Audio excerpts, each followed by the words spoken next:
नमस्कार विद्यार्थियों, आज हम पढ़ने जा रहे हैं कक्षा 11 का प्रकरण पत्र व प्रारूप लेखन। इसमें हम देखेंगे, आज हम इसका थोड़ा सा सामान्य परिचय देख रहे हैं। पहला हम पत्र क्या है, अच्छे पत्र की क्या विशेषताएं हैं, अच्छा सामान्य तौर पे पत्र के कितने अंग होते हैं और पत्र के प्रकार क्या हैं। तो पत्र की जहाँ बात आती है तो मनुष्य अपने विचारों और भावों के संप्रेषण के लिए दैनिक कार्य व्यवहार का संपादन करने के लिए विभिन्न प्रकार के पत्र लेखन करता है। जैसे विद्यालय के अंदर वो प्रार्थना पत्र लिखेगा फीस माफ़ करने के लिए, छुट्टी के लिए, और इसके अलावा भी जो है कहीं शिकायत पत्र लिखेगा, कहीं किसी को स्मरण पत्र लिखेगा। इसी तरह से अपने माता पिता को पत्र लिखना है, रिश्तेदारों को पत्र लिखना है, मित्र को पत्र लिखना। तो ये पत्र लिखने का काम उसके जीवन में चलता रहता है। तो पत्र का महत्व है जीवन में।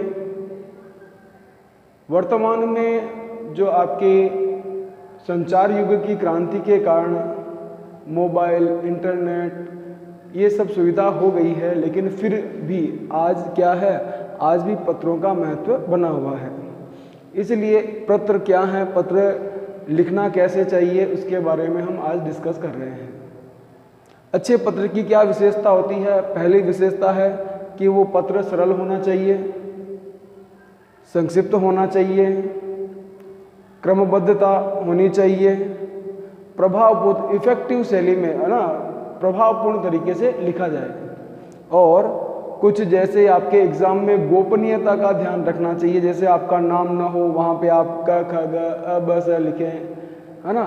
इसी तरह से आपके जो जगह है, क्योंकि बोर्ड एग्जाम में आपके जो अगर आता है प्रश्न में दिया हुआ नहीं है नाम, तो आपको खाली जगह छोड़नी होती है, या अ ब स क ख ग लिखकर आप उसको गोपनीयता रखनी होती है। ये आपके एक क्या है, परीक्षा के हिसाब से बताया मैंने कि एक अच्छे पत्र की क्या क्या विशेषता हो। फिर सामान्य तौर पे पत्रों के अंगों की बात करते हैं, तो वो अंग कितने हैं? 6 अंग हैं। सबसे पहला आता है अभिवादन और संबोधन। जिनको हम पत्र लिख रहे हैं उनको हम अभिवादन, जैसे नमस्कार, प्रणाम, शुभ आशीष, है ना, इस प्रकार का अभिवादन और संबोधन, है ना, करें नाम से। जैसे प्रिय मित्र, प्रिय बंधु, आदरणीय पिताजी, ये सब अभिवादन और संबोधन। फिर पत्र में अगला जो महत्वपूर्ण अंग होता है दिनांक का। जैसे किस तारीख को लिखा, चाहे प्रार्थना पत्र लिखो चाहे पत्र लिखो, उसमें आपके भेजने वाले की दिनांक लिखनी रहती है, किस तारीख को पत्र भेजा है।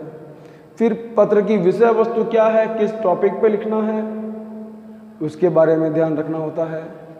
आगे आता है पत्र का समापन कैसे हो, एंडिंग कैसे हो, ये भी इसमें। जैसे किसी मित्र को लिख रहे हैं तो आपके पिताजी को प्रणाम बोलना, माताजी को प्रणाम बोलना, छोटे भाई को आशीष, है ना, इस प्रकार का समापन। प्रार्थना पत्र लिख रहे हैं तो धन्यवाद, है ना, इस प्रकार से। प्रेषक का पता, प्रेषक मतलब होता है लिखने वाला।